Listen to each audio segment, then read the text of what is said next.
Perfect.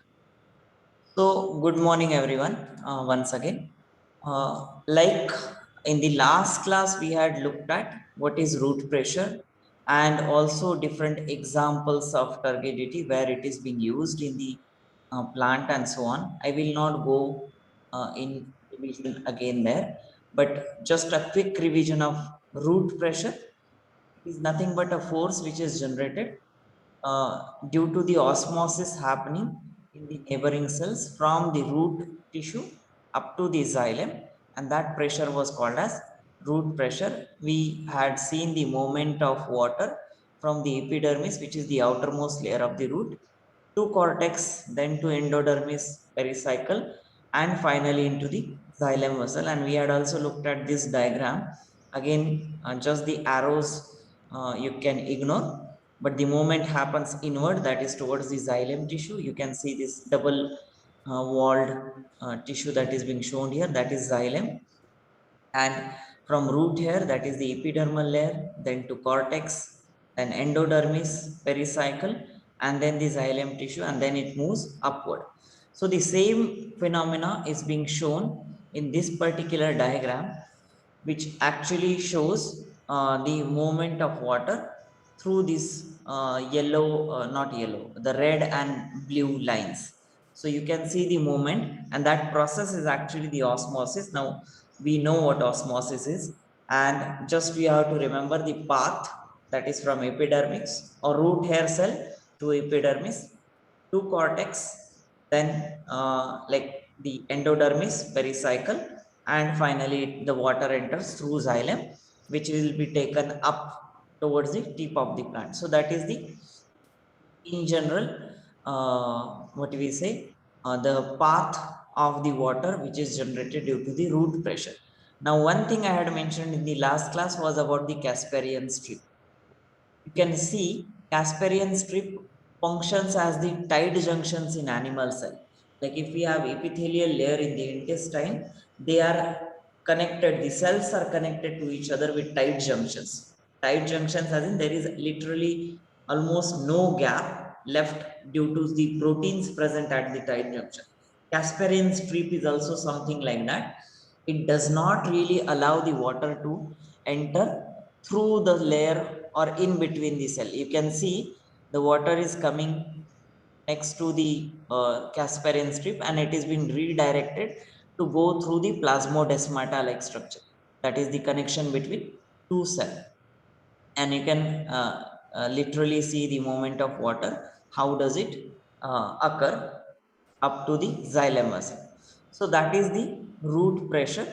And also this diagram had been very famous again, which is cross section of the root to show the movement of water through the root hair cells. Yeah, so that is again a very important diagram in terms of at least the path. So the question can be based on like write down the path or the structures through which the water movement happens into the xylem vessel in the root structure. Or you might be asked to draw the diagram or just label the structure. Any of such questions can be asked. Or sometimes the diagram is also shown with little defects, and you are being asked to identify what are the defects in this. Also the Casparian strips, with respect to what, why the Casparian strips does not allow the water movement passing in between the cell in the endodermis. So there are several questions which can be asked based on this diagram. So please pay attention to like have this diagram practice. Now only difference, this is a representation done by someone.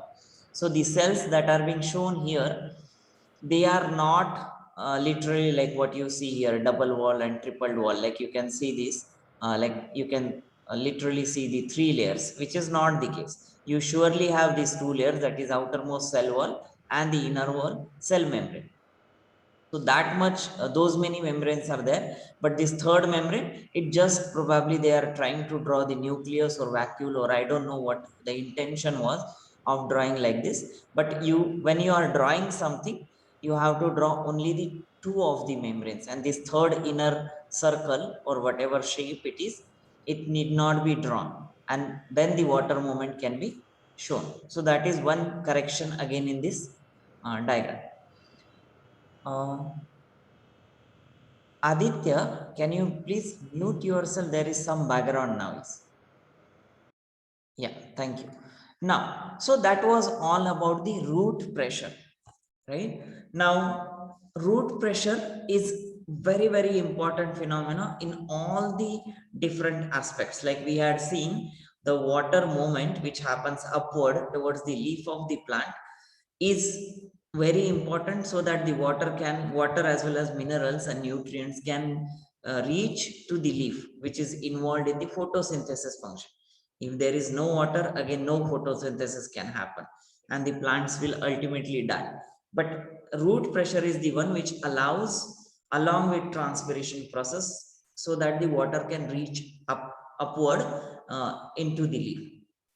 Now, something parallel to this transpiration, which happens when there is excess of water. Now, that is called as guttation. Guttation is the process of secretion of water droplet. Transpiration is the process of evaporation of water through leaf. Guttation is the secretion of water droplets. First, transpiration is evaporation. This is still in the liquid form.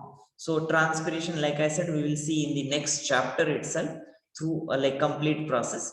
But guttation and transpiration, they differ in terms of how the water is going out. In both the process, water goes out of the leaf structure, but guttation has it in the form of water droplets from the pores of the some vascular plants like grass. I guess I have yeah. So this is the image just to show you.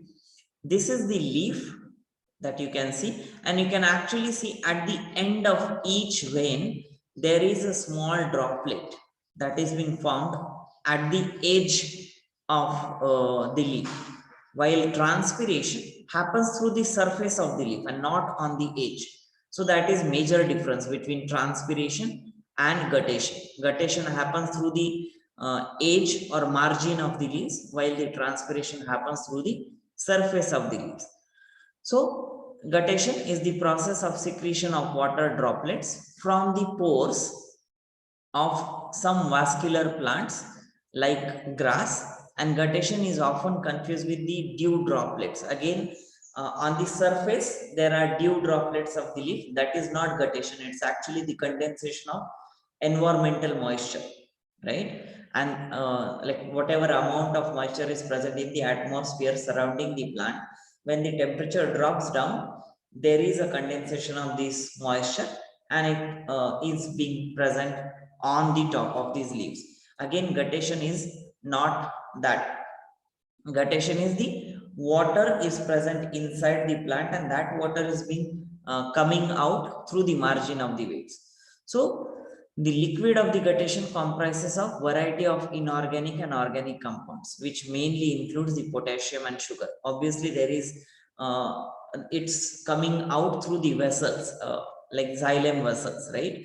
Xylem vessels has these minerals and also to some extent the sugars, which are metabolic waste. And that particular these particular compound, they also come out in the process of guttation through this water droplet, and then a white crust remains on the leaf surface. Sometimes you might have observed, like if the temperature differences are drastic from night to the like during the day, then this guttation, which is mostly present at the early morning or even throughout the night, then those droplets, they suddenly evaporate and they leave that layer of potassium and sugar on the leaf, right? And that is what is white crust formation at the end. But that happens rarely when the temperature differences are drastic enough and the water evaporates, which is coming out of guttation.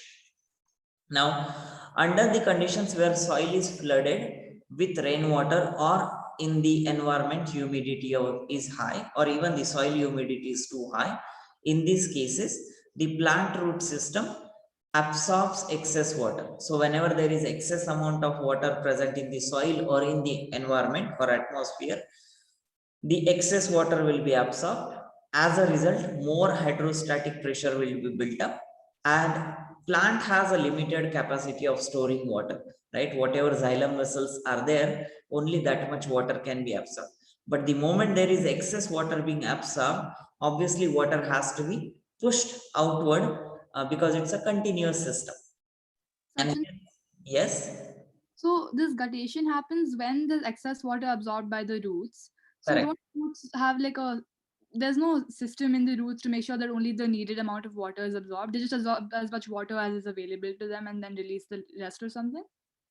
No, you remember osmosis, the root absorption, the water absorption in the root happens by the process of osmosis. So until and unless there is a higher concentration in the cell sap of the root hair cell, the water will keep coming because osmosis will keep happening. Ah, Until and unless that concentration reduces inside the cell sap, which usually does not happen until and unless there is more flow of nutrient. So until and unless that happens, the water will keep coming. okay. Yeah. So that way, so as a result, the hydrostatic pressure develops in the root, and that forces the water upwards. Again, the same phenomena through the xylem, water will keep going upwards because the roots are continuously absorbing, and hence the water involving other soluble components is forced out of xylem present in the epitheme tissue. Epitheme tissue is actually your loosely arranged cells at the dead end of veins, which are also called as hydathodes. Hydathodes are nothing but the pores at the end of veins. Now, if you see these lines, now these are bigger veins, and if you see the smaller lines, which are kind of whitish here, these are the smaller veins. At the end of these veins, can be at the bigger end or can be at the end of the smaller veins.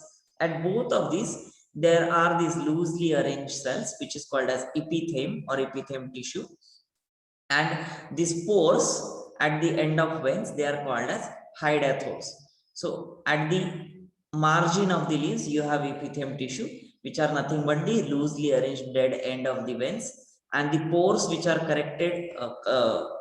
not corrected, the pores which are present within the end of these veins, that is opening up at the end of the veins, that is called as hydathodes. Yeah. So when this xylem or the water is forced out of this xylem present at the epithelium tissue, that is at the margin, and as a result, the stomata, they are filled with water as well. Stomata, we have seen what stomata are. They are present on the surface of the leaves. They are filled with water, and water is forced out by the root pressure through them as well, but provided there is like excess of water. So obviously, first preferred mechanism of water going out of the plant body is transpiration. When there is excess water, it will go out as guttation. That you need to remember.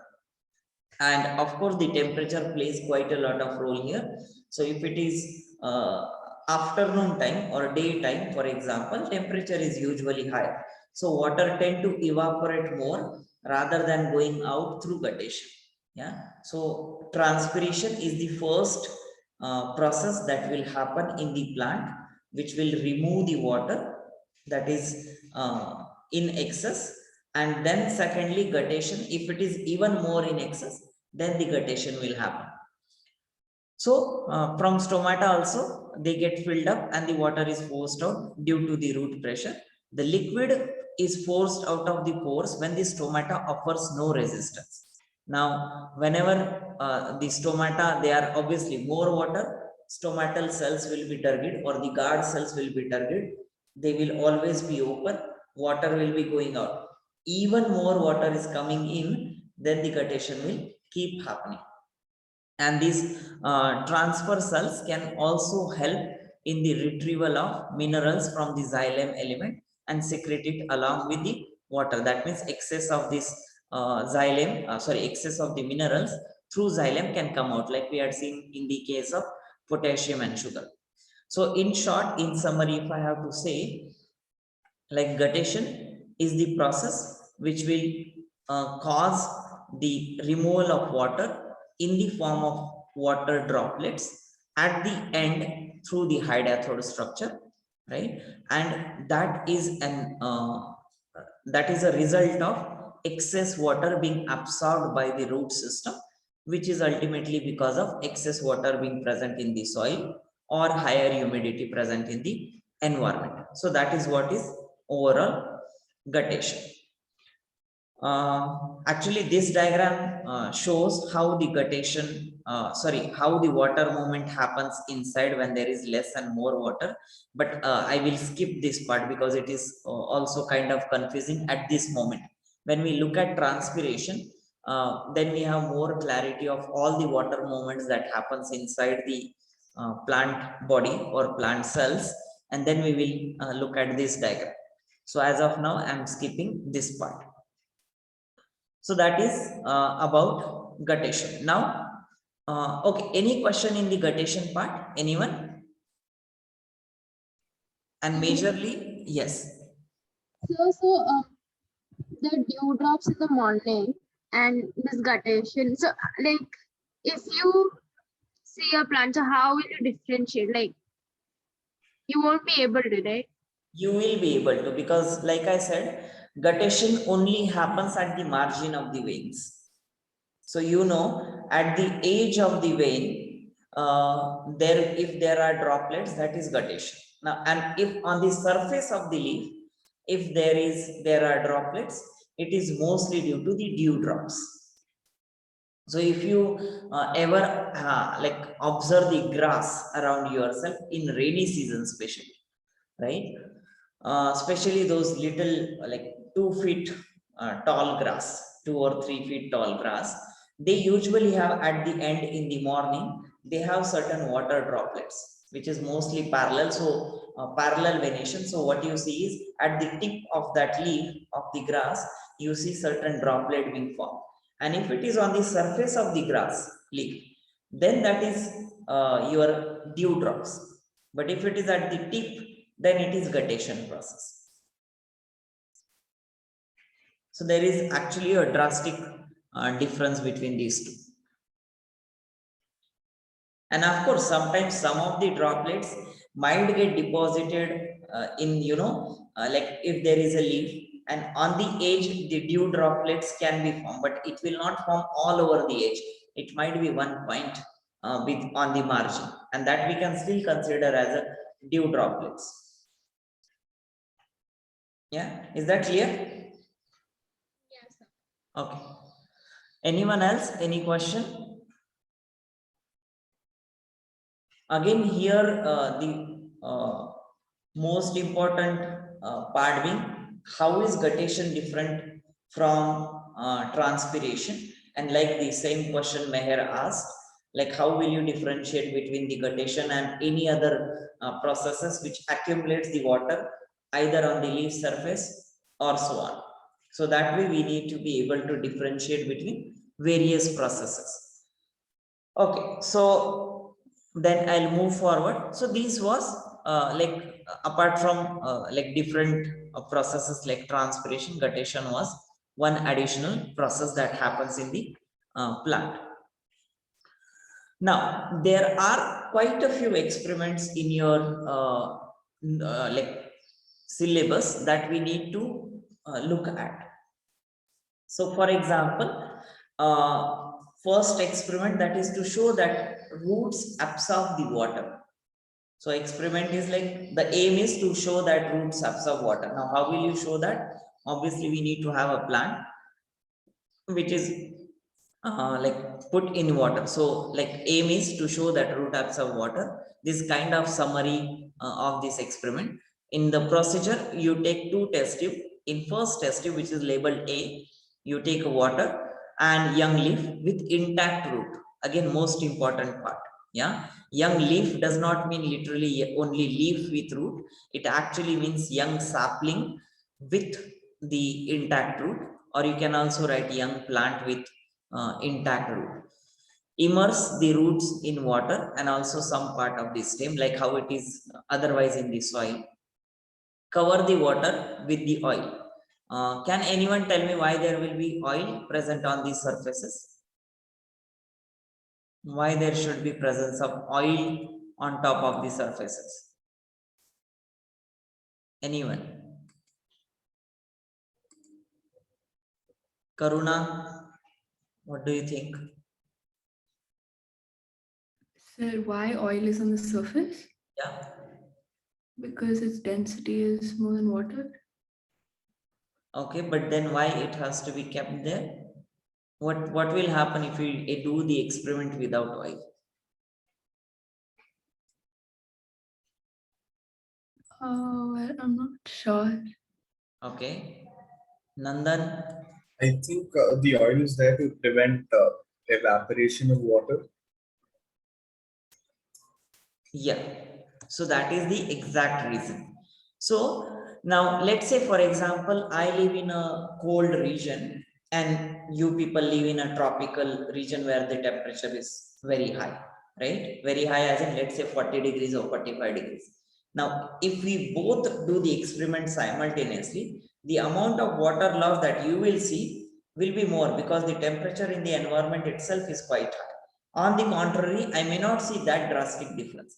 But, and if we are using same plant, same test tube, same water and everything same, the only difference is temperature. So just to avoid that possibility, when you put a layer of oil on the top of the surface during this experiment, it prevents the evaporative loss of water.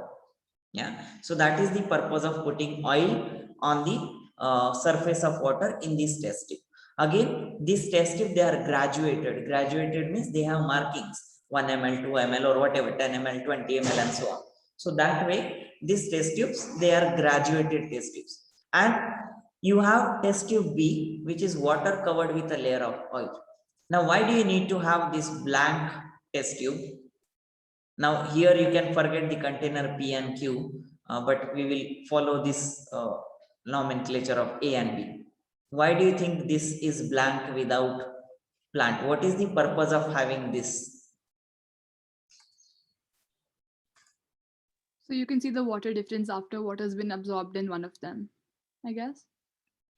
What do you mean exactly by that? So I mean, you're trying to prove that the roots absorb water, right? Correct. The water level would have decreased then if the water has been absorbed in the first test tube.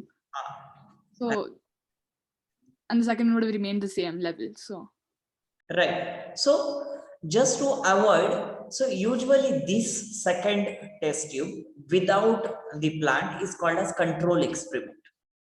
In all the biological experiments, we always have a control. So for example, just to give you one of the simplest example as well, let's say I'm doing certain experiment with rat or mice. So, and I inject, let's say, paracetamol to reduce the temperature in mice, right? So, and if I'm injecting in one mice, that is my experiment to check the effect of paracetamol on that mice. In the other case, I will just inject same amount of water like I have injected paracetamol in other mice, and to check if there are any effects of injection itself, that apart from the paracetamol, if there are like that pricking of the injection, if there are any effects of that, right? So that is something called as control experiment. So in this case, when we are doing this control experiment along with this one, it is making sure that whatever water is absorbed in this first container, that is test tube A, is only and only because of the plant which is present, and it is only because of the roots that are absorbing the water, and no other factor is interfering.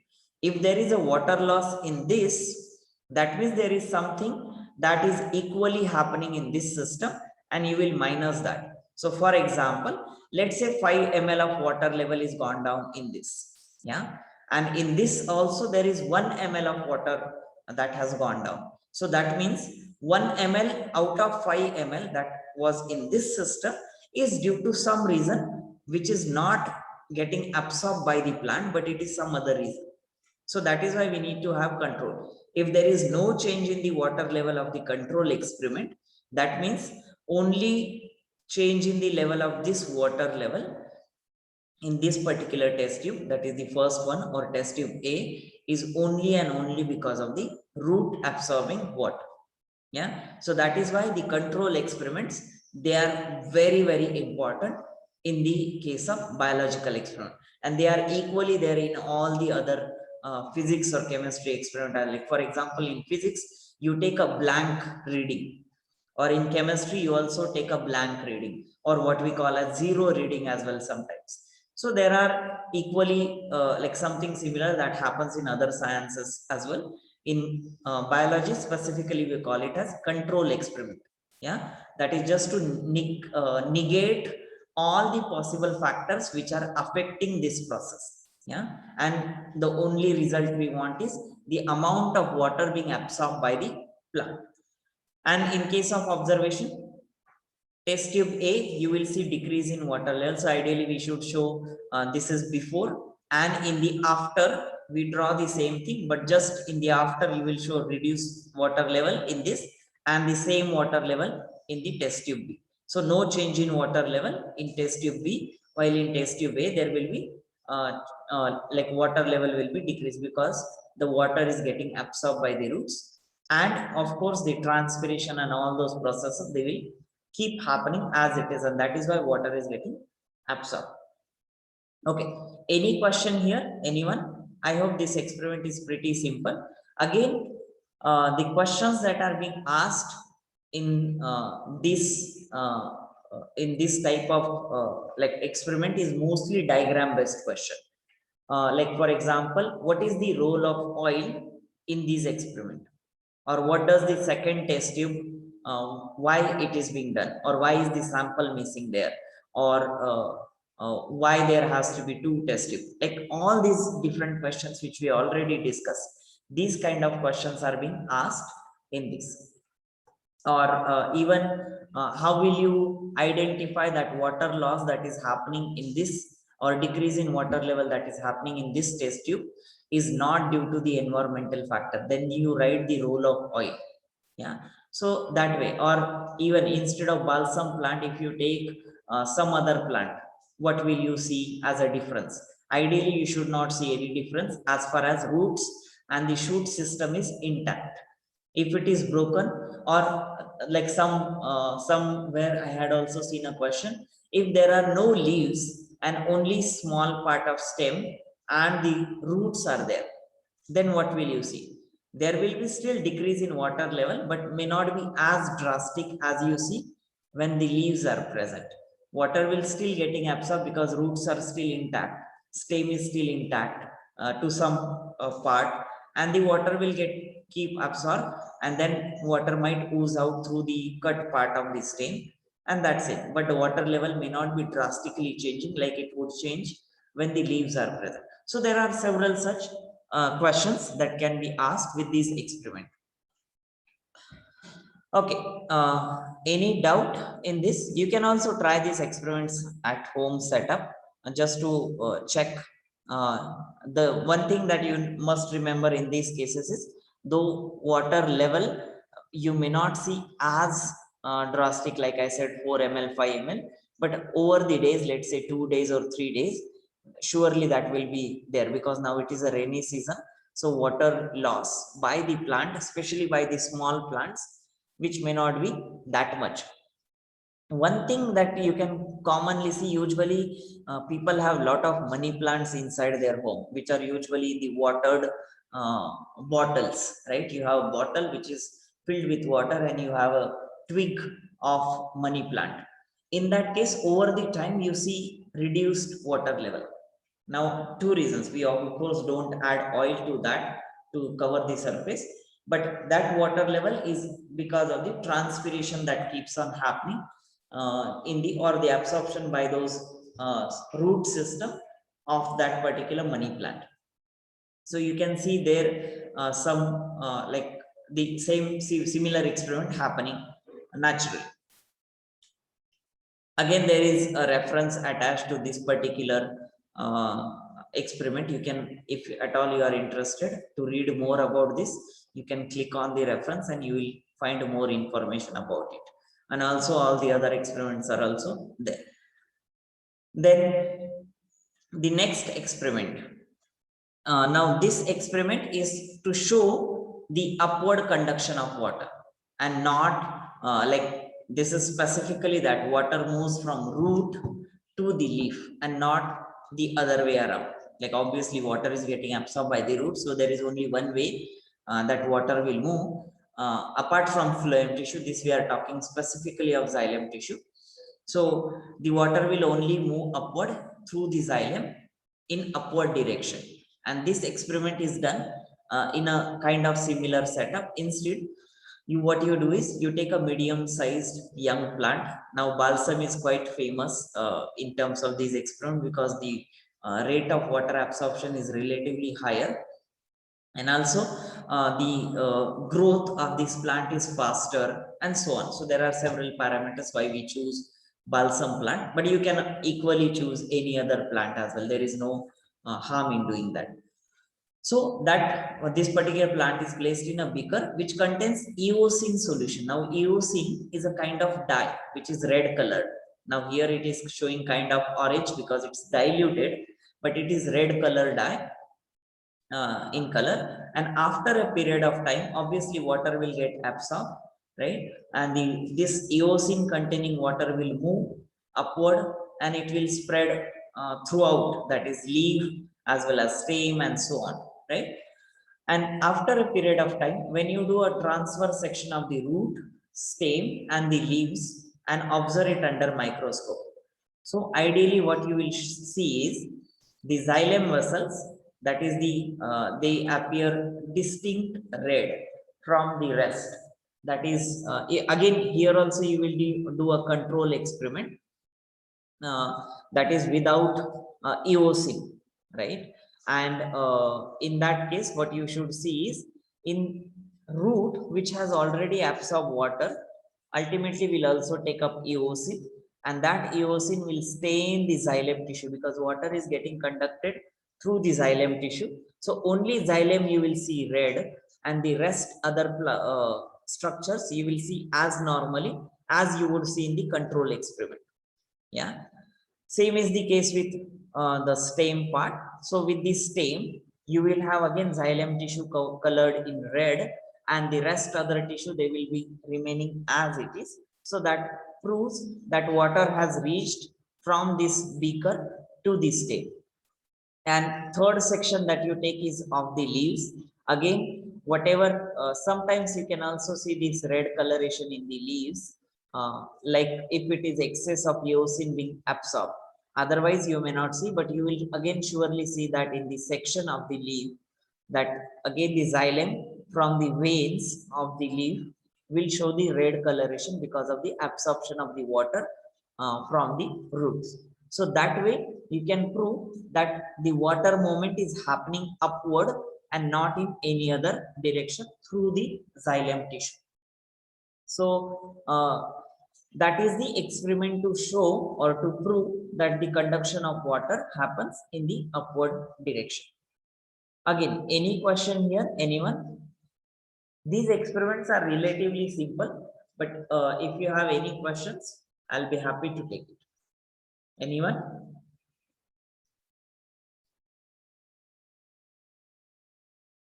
Okay, so I assume there are no questions. Again, in this case, some other dye can also be used, which is water soluble. Eosine is water soluble dye. Now, I remember again some of the questions being asked in a random worksheet that I found online. What if you use water insoluble dye? Obviously, if you are using water insoluble dye, you will only see the water absorption, that is through the water level getting reduced, but you will not see any coloration because that dye will not get absorbed as such, right? So that is one thing. Or what if you use some different water soluble dye, let's say blue colored water soluble dye, then instead of red color you will see all these xylem tissues in blue color, right? There has to be no difference. But just you have to remember that water soluble dyes only can be used, water insoluble dyes cannot be used, they can be of any color. So for example, crystal violet, which is one of the bluish or violet color dye, that can also be used. Or I don't know which is green color dye. Yeah, but there are several colored dyes that can also be used if provided they are water soluble. So that way the questions can be asked. Or what will be the difference between phloem and xylem tissue? Now, if you keep this eosin solution for longer time, let's say for a week or 2 weeks, obviously all the tissues in the plant, they would have received the same water, right? Ultimately, that water with eosin is spreading out throughout the tissues. At the start, within first few hours of this experiment, you will only see in the veins or root, stem, and the veins in the leaf. Over the time, all of the tissues, they will appear red because of the eosin getting transported. So after let's say 2 weeks or so, even the phloem tissue, which is ultimately conducting water, will also have some sort of red color, but that is after quite long while. Yeah, not immediately. Immediately what you will see is only the red color in the xylem tissues. Otherwise, over the time, you can also see in the other tissues like after a week or so. So that difference or these kind of questions can be asked. Okay. Then the next thing is in connection with the first experiment that we just, second experiment that we just saw, that is conduction of water that is happening upward direction. And now this can be proved with another setup of experiment, which I will show you first. I guess, yeah, here it is. So in this case, again, what you do is you take water in the beaker, you have a twig instead of taking plant that is with roots and every other part.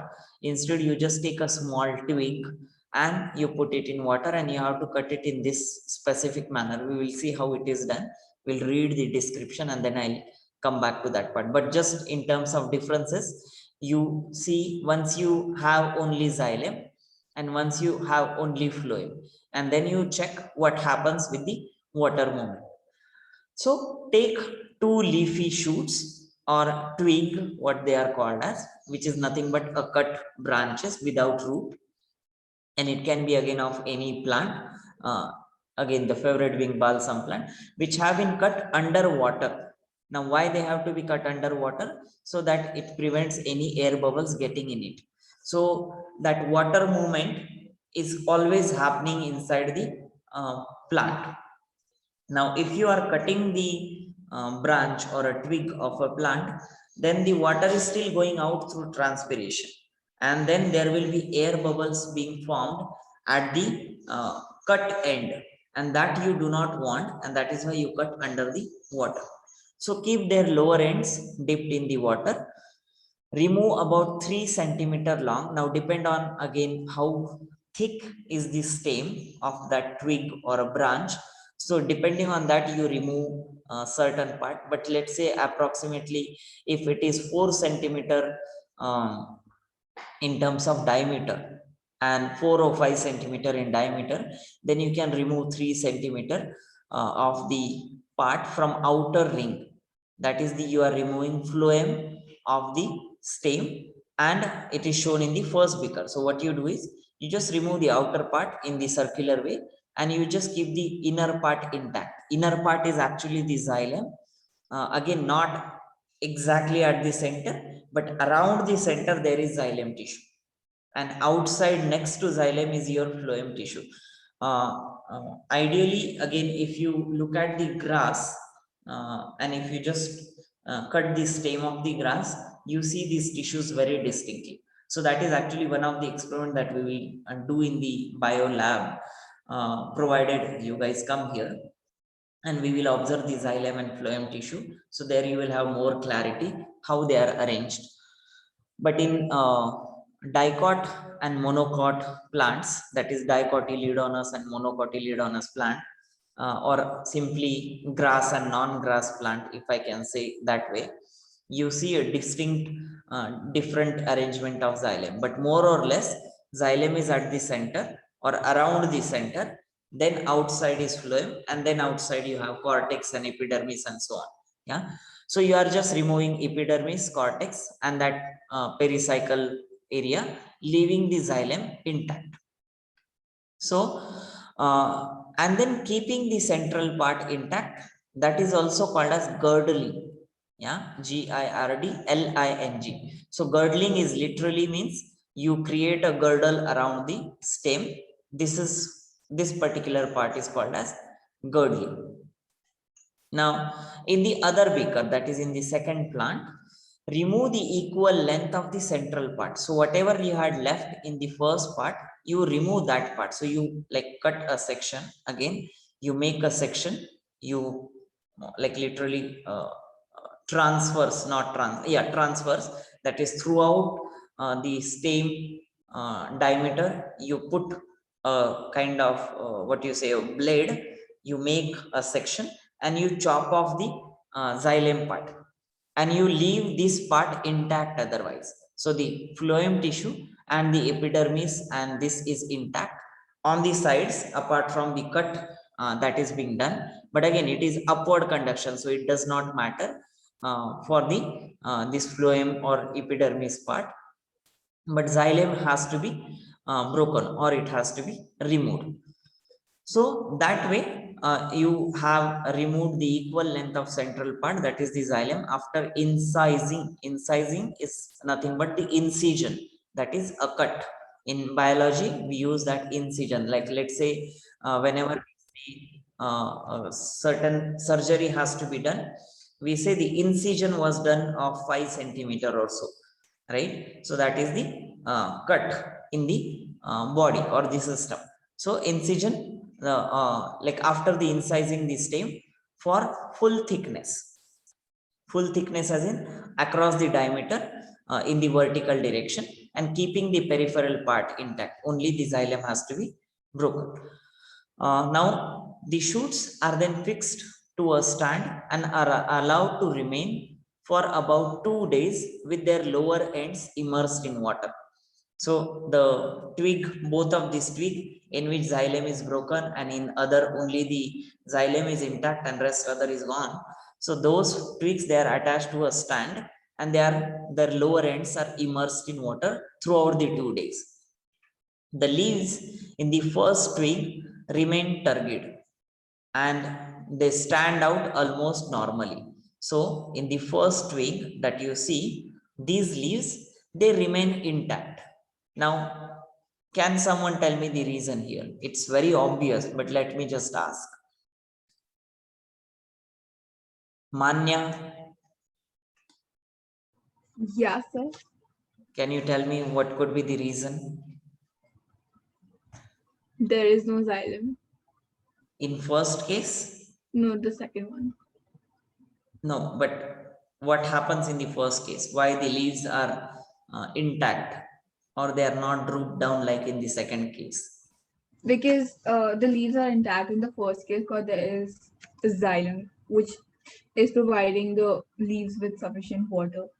Correct. So simple and obvious reason, like Manya said, the water is continuously getting absorbed because xylem is intact here, right? The moment xylem is intact, the leaves, they are again doing their job of photosynthesis and transpiration and so on. Again, remember, this is for a short period.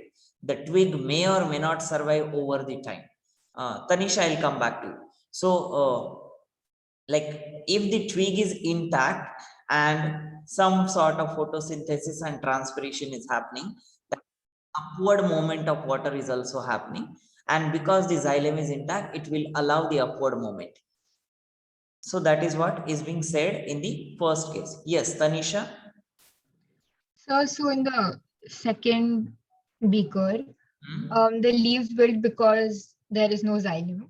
But then the phloem does the job of transporting the minerals and water to the leaves, right? So then, Minerals. It will only do the function of transporting the food, that is glucose. okay. And that is why now, because there is no upward movement of water here in this case, because there is no xylem. I mean, xylem is there in the other part, but it is broken. So the leaves, they are not getting sufficient water, and that is why they will wilt. And we had seen this, what is wilting, right? That's drooping down of the leaves because of cells of the leaf being flaccid, right? And if they are turgid, that means they have sufficient water and they are like this, that is the normal position. And otherwise, when there is no water, that means they are flaccid and they will wilt. So that is what is being said in this description. So the leaves in the first week, they will remain turgid and stand out almost normally, but those in the second week, they will get wilted and they will droop down. And this way, the experiment proves that water is conducted upward in a plant through the deeper part, that is xylem tissue. Okay, so I hope this experiment is clear. Now you might have another question, but phloem can also conduct water. But if you remember, phloem conduct water in bidirectional way.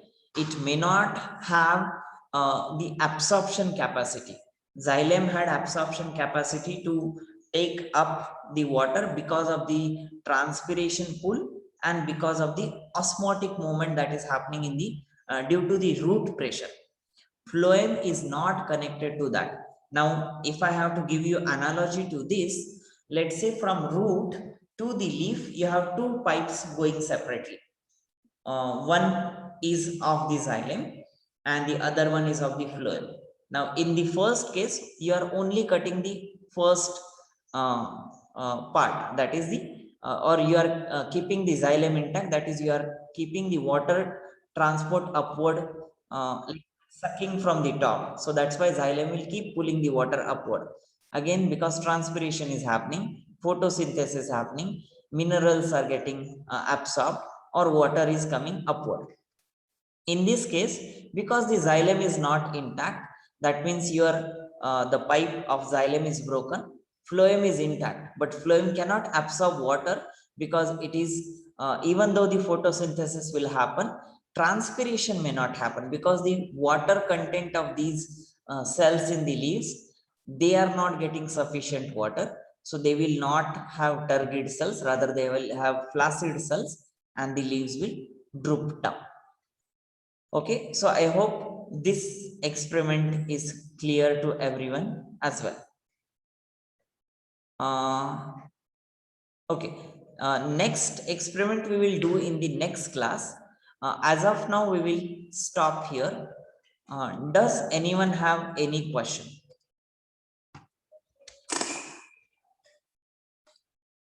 Anyone? Okay, so if there are no questions, then let us stop here. I hope you people are understanding. This is not getting too monotonous at times. Yeah, if that is happening, please let me know. Yeah. Okay, so let me stop here. Thank you very much, people. And I will see you next week in the next class. I hope you don't. Bye-bye. Bye. Ta-da. Hi, Meher. Bye, Meher.